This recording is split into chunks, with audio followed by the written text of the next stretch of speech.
Good morning, Patreon. Let's go for a walk, shall we? We're going to talk about several things this morning, which will get broken out into several videos as we've been doing our Patreon thing lately. But the first thing I want to talk about is it's cold right now. It's I think the low was 23 degrees. And I don't know what it is right now. It is below freezing. I can confirm that. There's a nice gentle breeze. So it's below freezing. We'll just put it that way. I have spent a large portion of my life working outside. I have probably spent, not being facetious, more days outside, like full days, in a year or two of my life than most people will ever spend in their entire lives. So, and you know, working outside, living outside, doing all the things outside. And so I can speak with a modicum of authority. That's right, you fly away, bird. Regarding being outside and not dying when it's cold. And so I'm going to do that. A lot of what I'm going to say will be obvious to some of you. And it may not be obvious to some others of you. The first thing is dress appropriately. Dress appropriately for the weather. You know, out here, you don't see it that much, but certainly in Texas, North Texas anyway, I'd say around the more populated areas, people tend to, you know, oh, I'm just running to the store and it'll be, you know, freezing outside, and you see these women running around in leggings and a sweatshirt.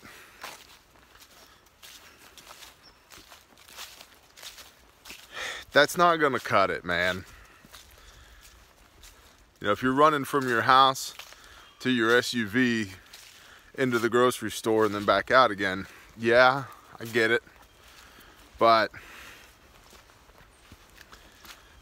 it's really irresponsible, honestly, to say nothing of how I perceive you if I don't know. I just don't think it's appropriate for every man, woman, and child to see every curvature of your body at all times. So, yeah, there's that. Dress appropriately. What am I wearing right now? I have my big boots on, my Cabela's Thin Slate. They're about knee-high, snake-proof boots. And they're waterproof and all the things, right? And I have a thin pair of socks on, and then a thick pair of wool socks on. And so the thin pair is cotton, and the thick pair is wool synthetic blend, actually. And so the thin pair, as I'm walking around, as I'm moving, right, I could go to work right now and be fine. As I'm moving, I have, I don't have to worry about like getting blisters and stuff on my feet, because the two pair of socks helps mitigate that, and it increases warmth, right? And it keeps the wool socks from getting too decompressed underneath and around my feet. My boots are sized appropriately. The two pair of socks will fit inside of there without becoming super compressed, because what insulation is loft. It creates air space, traps air around your body, because air is an excellent insulator. That's all insulation does, is trap air, right? So you don't want to compress your socks in your boots or your shoes or whatever, because, okay, somebody slept there last night. because when you compress it, there's less airspace, there's less volume of air. The lower the volume of air, the less loft there is, the less heat you're gonna hold. So my boots are sized appropriately. They're one size up. These are size 14s, which try finding 14 wide boots. It's a blessing and a curse. But if you're gonna build, you need a solid foundation. And I got a solid foundation, 13 triple E's. So that's what I'm wearing on my feet. Okay, insulated boots, 2 pairs of socks. You see that bed down area right there? Look at that. Looky there. You see the frost on it? Somebody slept there last night. That was not bedded down yesterday, which is one of the benefits of walking your property every day, or parts of it every day. And I do a lot more lately since I'm here full time. So that's what's on my feet. What's on my legs is I have a pair of, I have man panties on. So just so you guys know, boxer briefs, right? And then I have some fleece, like almost like sleep pants, camo fleece pants on. And that's my loft layer. And then over the top of that, I have canvas work pants, cotton duck work pants. And the cotton duck is abrasion resistant, and it cuts the wind real well and keeps wind from getting through.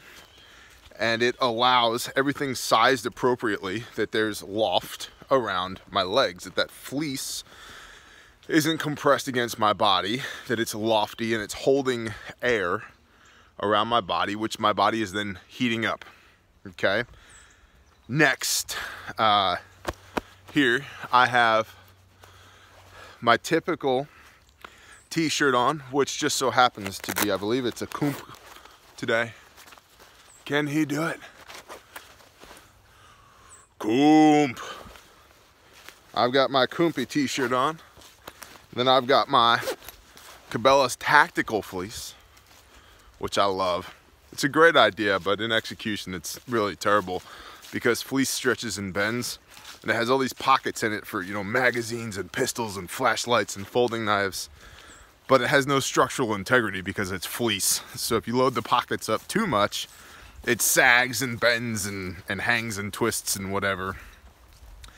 But it's usually 120 bucks, and I got it on clearance for 20 bucks, and I love it. So I've got my t-shirt on, my fleece on, then I've got this big old Carhartt insulated jacket that Malaire to Milady gifted to me after seeing my last Carhartt jacket.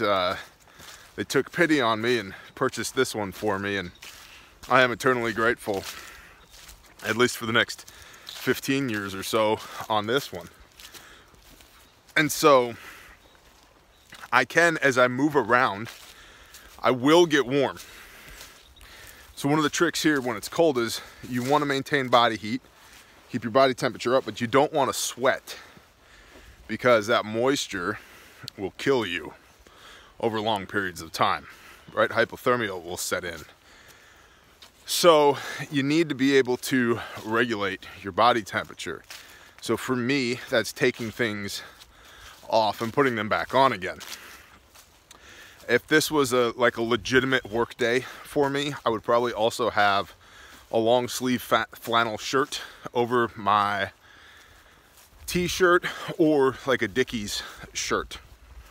And when I was cutting timber full time, I'd be cutting timber in snow sometimes up to here, up near my waist. And my guys, they knew they could always find me, because they would just follow the trail of clothing.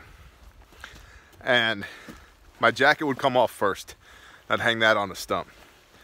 And then my sweatshirt or my fleece would come off, and I'd hang that on a stump. And then my long sleeve shirt, you know, Dickies work shirt, or a chamois shirt, or, you know, a flannel shirt, whatever, that'll come off, hang that on a stump. And I'd be out there in a toboggan hat a sleeveless t-shirt, and my Carhartt double front logging pants with my fleeces on underneath that, and my boots, standing in snow up to my knees or my waist with steam coming off of me, running a gigantic chainsaw. And I do that all day. And then as I'd come back out of the woods, I'd start to get cold. And right about the time I needed my long sleeve shirt, there it was. And I'd put that on. Keep walking back out. Starting to get real cold. Okay, there's my sweatshirt, put that on. Man, it's downright chilly. Okay, there's my jacket, put my jacket on, get back to the truck. And so by layering up, you can remove layers as your body temperature increases and add layers as it goes back down again, because you don't want to get sweaty. Once you get sweaty, things can get real dangerous real quick. There's that nice gentle breeze. I don't know if y'all can hear it, but you can see stuff blowing around. And anyway, the last thing is your headwear. What do you got on your dome? This, just a toboggan cap or a watch cap or a knit cap, or where you are and who you are and where you're from determines what you call this thing. But for argument's sake, we'll call it a toboggan. This is usually my go-to, something like this. I have a dozen iterations of this, and depending on what I'm doing, how cold it is and how hot I am, it's either all the way down around my head, or sometimes I'll pull it up just like this, wear it like that on top of my head. And I like this is a good look. I like this. I'm like the 8th dwarf that didn't make it into the Snow White movie. Barry. Yeah. Barry. Barry. Barry. Oh no, Barry, the tree's falling apart. We better call Todd Mastroboni Tree Service. Anyway, I use this very much so like a lid that you would use on a pot to regulate how hot or cold, how much heat escapes from the top of my head. Now when it's cold, really cold, I'll usually wear a full face, like balaclava, which we effectively call baklava, even though that's not what it is. I know, that's a pastry. You can't see my breath here. Dang sun's in the way.